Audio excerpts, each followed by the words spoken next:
My name is Joseph Wunderlich, and I'm Professor of Engineering, Architecture, and Computer Science. And this is a summary of an exercise in a class where we've read 3 papers, and then the students have met with me and we've discussed it, and the summary of that discussion is attached after each of the 3 articles. The first article is called Moving Closer to Reality with Augmented Reality. And there's a number of examples here. So if you're in my class and this is an assignment, please do read the entire paper, not just the summary. And we'll have, potentially, depending on which year we're doing this, have a follow-up discussion. And here is the summary from a previous year. So that particular paper showed that you could have increased productivity in the workforce. However, the system itself lacks deep knowledge of the real experts. You can prepare people for disasters.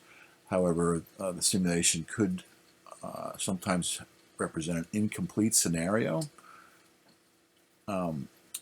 You can create hope for people when they live in or use this technology, or you could create false hope if you implement some actual footage in the some reality in the simulation. Depending how graphic or shocking it is, you could condition first responders to not panic in an actual situation, or even doctors dealing with death or blood for the first time, or some of the horror medical profession might see. You could actually make reality more shocking at the moment for them if you're not careful. That's negative if you put reality in the simulation. Yet you could evoke other emotions that are not desirable: rage, depression.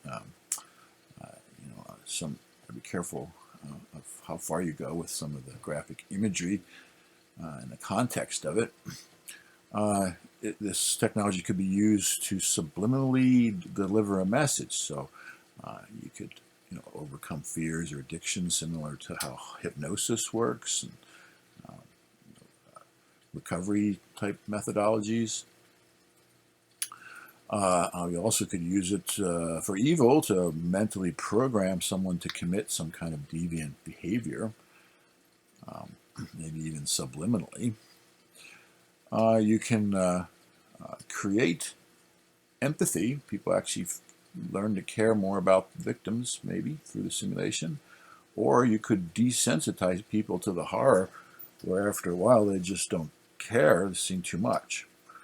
With any simulation, the physics implemented might not be realistic. That's a problem. If you have just a simulation with no real physics, it's essentially just a cartoon. Make it do anything. A positive could be this technology could be used for therapy for mental health, like post-traumatic stress disorder, or if you're not careful, it could magnify the memories of it. A negative could result in physical decay from people who should be practicing real physical first responses to disaster. So firefighters, people actually forest fighters, people who fight forest fires, real firemen, police, paramedics,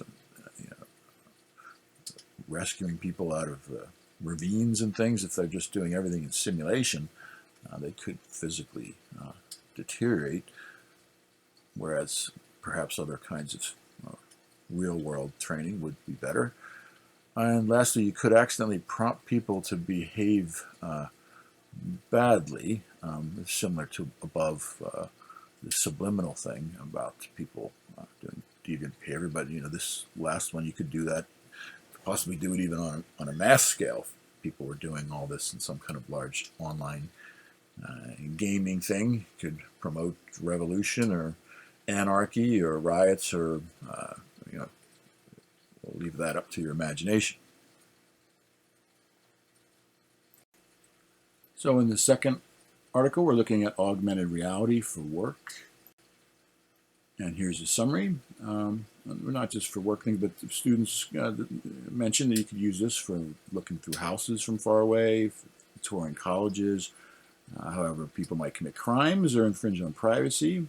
It also might interfere with real hands-on skills. However, you can overlay schematics on broken equipment. You can potentially allow unskilled workers to do skill work.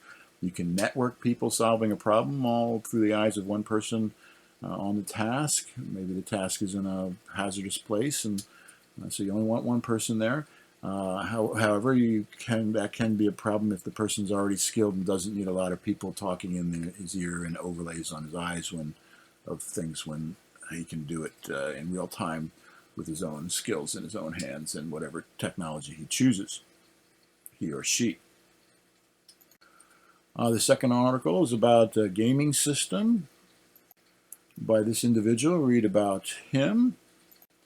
Read more, and there's also some cost breakdowns here of ways you can make money with this, and gaming attractions, social media, and other entertainment, other things. Do read about the architecture of it and how it's distributed and works, and think about that, the hardware and software architecture. Read the whole article. And here's a summary. It's open source. You can program to it. Everybody has a virtual space of their own. You can own a little bit. It can be scaled nicely because the servers are distributed. Highly socially networked virtual reality. You can start real business, make real money. Realistic physics in there. It's not just a cartoon, but a real physics modeled, including the sound, which is most noticeable, as mentioned in the article. Then take a look at this. Click it on this. There's a whole bunch here. Surf around. Ran world servers, Minecraft servers, started at home, scaled up to too many people, hosted them paid for service out of New York City, hosting, and then out of Toronto, Canada.